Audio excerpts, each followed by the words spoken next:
Let's talk about the Church of Christ and the attitudes we normally have towards the church. You know, there are people outside the church or people who are once part of the church, and now when they look at the church, they say, you know, those are a bunch of hypocrites. They are going nowhere, and I'm better than them. I don't know, but it's like somebody who goes to the hospital, and you look at people who are sick, but who've come to seek for help, and you think you're better than them, yet you yourself, you're sick. You know, church is not a creation of man. It is a creation of Jesus Christ. He's the one who started the church, and we have his word. He said, the gates of hell shall not prevail against his church. The church may look defeated. It may look like we are not winning. It may look like we are losing everything, and people are becoming worse by the day. But also we know that there's a promise by Jesus Christ that the church will triumph. It will overcome the gates of Hades. So don't write off the church yet. We may look defeated and all those kind of things, but we are not out yet.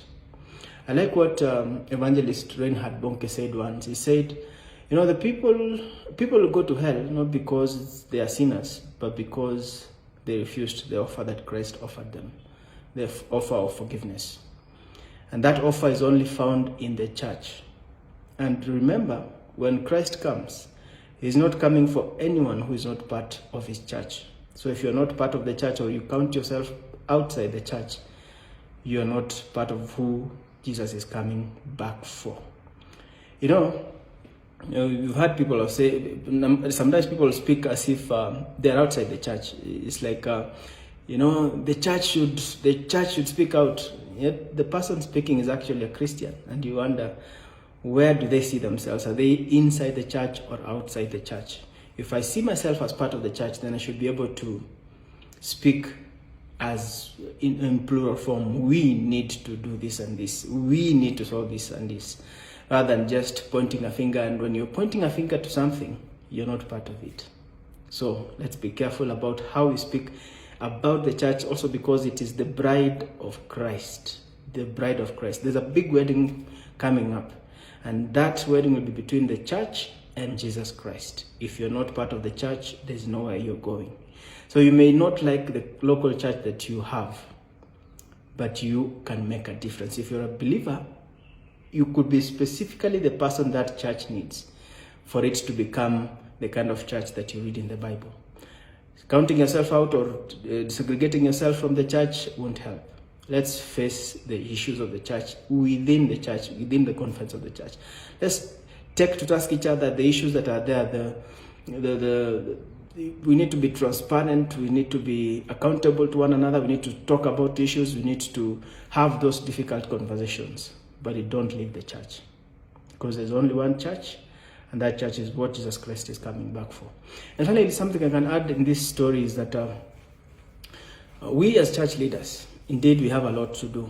One of the hardest things for church leadership to do is to discipline. And we'd rather put away that kind of, we don't like that area. And especially when it deals with people that we feel are important to church, people that we feel they make things happen in church.